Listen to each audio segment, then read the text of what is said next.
어둠 속의 목소리. 무어하우스에서 새로운 나날이 시작되었다. 그러나 내 마음은 로체스터를 잠시도 잊을 수 없었다. 유언장 문제로 몇 차례 브리그스 씨와 연락을 취하면서 나는 로체스터시의 소식을 알아보려고 했다. 그러나 세인트 존이 말한 대로 그에 관한 소식을 아는 사람이 없었다. 페어팩스 부인 앞으로도 몇 통이나 편지를 보냈지만 답장은 오지 않았다. 2달이 지나도 답장이 없자 내 마음은 불안해지기 시작했다. 처음에는 뭔가 소식이 오리라고 희망을 가졌으나 그 덧없는 기대 속에서 어느덧 반년 가까운 세월이 흘렀다. 아름다운 계절인 봄이 온 세상을 뒤덮었으나 내 마음은 그것을 즐길 수가 없었다. 게다가 그 무렵 나를 괴롭히기 시작한 또 하나의 사건이 시작되었다. 세인트 존의 무리한 부탁 때문이었다. 세인트 존은 오래전부터 인도에 가서 선교를 하는 꿈을 품고 있었다고 했다. 그런데 그는 내가 함께 인도에 가기를 희망했다. 나는 그 문제로 그와 여러 번 대화를 나눴다.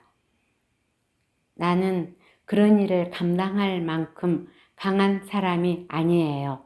그리고 그런 성스러운 임무를 수행하기 위해서는 먼저 마음의 준비가 필요할 거예요. 죄인은 할 수 있어요. 우리는 하느님을 모르는 사람에게 천국의 삶을 가르쳐야 합니다. 세인트 존은 선량한 사람이었지만 아주 냉철한 성격이어서 인간적인 즐거움이나 고뇌에 대해서는 관심이 없었다.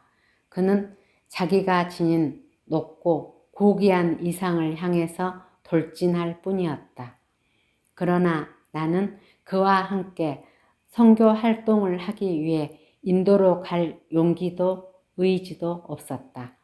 내 뜻을 그에게 분명히 밝혔지만 그는 끈질기게 나를 설득하고자 했다. 그의 설득이 점점 집요해지던 어느 날 밤이었다. 나는 몹시 침울한 기분으로 방 안에 있었다. 달빛이 내 방 안을 환하게 비추는 순간 내 심장이 격렬하게 고동치다가 갑자기 멈추는 듯 했다. 심장으로부터 무엇라고 설명할 수 없는 예리한 충격이 온 몸으로 전해져 왔다. 번갯불처럼 날카롭고도 놀라운 충격이었다. 그와 동시에 어디선가 잊히는 듯한 소리가 들려왔다. 죄인, 죄인, 죄인. 오, 하느님, 저 소리는. 나는 신음했다. 그것은 집 안이나 정원에서 들리는 소리가 아니었다. 공중에서 들린 것도 땅 속에서 들린 것도 아니었다. 그 소리는 내가 사랑하는 사람의 목소리, 아직도 생생하게 기억하고 있는 로체스터 씨의 목소리였다. 지금 가요. 기다리세요. 나는 소리치며 캄캄한 복도로 달려나갔고 다시 정원으로 뛰어나갔다. 어디 계세요? 나는 아무도 없는 어둠을 향해 외쳤다.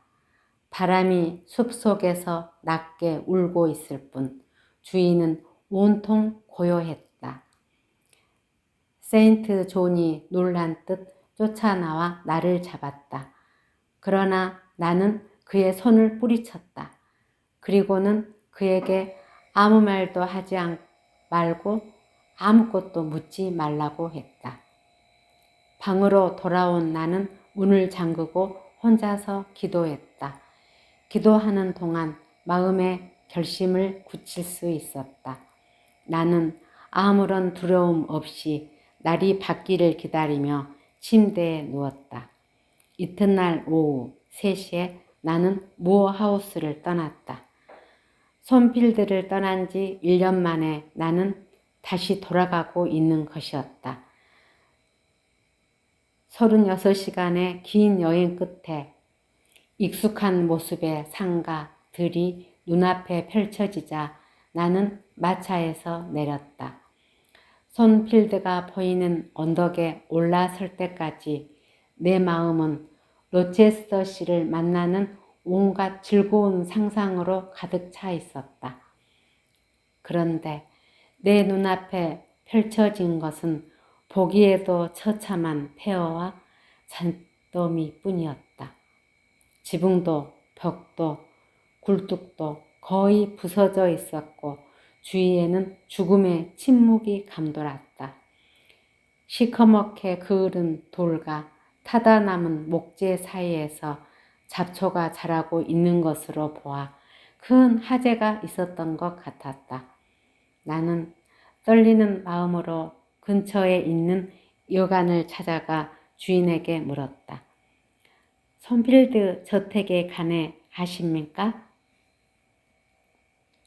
그럼요. 저는 돌아가신 로체스터 씨의 저택에서 일했었답니다. 네? 돌아가셨다고요? 내 머릿속은 참담함으로 가득 찼다. 지금의 주인인 에드워드 씨의 아버님 말입니다. 나는 겨우 한숨을 내쉬었다. 에드워드 씨는 아직도 그 저택에 사시나요? 아닙니다. 손님께서는 지난 가을에 화재 소식을 모르시는군요. 손필드는 무서운 재난으로 폐허가 되었습니다. 한밤중에 화재로 그 훌륭한 저택과 많은 재산이 깡그리 불타버렸답니다. 끔찍했어요. 왜 불이 났을까요? 그저 짐작할 뿐이지요. 사실은 그 저택에 미친 여자가 한 명 갇혀 있었거든요. 그런데 1년쯤 전에 주인 나리가 그 집에 젊은 가정교사 아가씨를 사랑하게 되어 결혼하려 했답니다. 정신병자인 그의 부인이 그걸 눈치채고 그 가정교사의 방에 불을 지른 거지요. 다행히 가정교사는 얼마 전에 그 집을 나간 뒤였지요. 가정교사가 행방을 감춘 뒤 주인 나리는 그야말로 미친 사람처럼 아가씨를 찾으려 했지만 찾지 못했답니다. 혹시 그분은 영국을 떠나셨나요?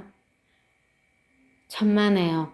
그 무렵엔 바깥 세상과는 관계를 끊으시고 집에 파묻혀 사셨답니다. 너무 낙심하여 페어팩스 부인도 내보내고 양녀 아델은 기숙사가 있는 학교로 보냈지요. 불이 났을 때는요? 그분은 집 안에 계셨나요? 그럼요. 온 저택이 불바다가 되었을 때 그분은 하인들을 깨워서 구출하고 미친 부인을 구하러 3층으로 올라갔었답니다. 그때 부인은 지붕 위에서 개성을 질러대고 있었지요. 주인 나리가 간신히 옥상에 이르자 부인은 에마디 비명과 함께 밑으로 뛰어내려 결국 죽고 말았지요. 오, 세상에. 그 후엔 어떻게 되었나요? 건물이 무너졌어요. 그리고는요? 누가 또 죽었나요? 그렇진 않지만 주인 나리는 무너져 내린 저택 밑에 깔리는 바람에 팔 한쪽을 잘라야 했고 게다가 앞을 보지 못하게 되었답니다. 그래서 지금은 어디 계시나요? 여기서 꽤 멀리 떨어진 펀딘의 별장에 살고 계십니다. 마부인 존 부부가 모시고 있지요.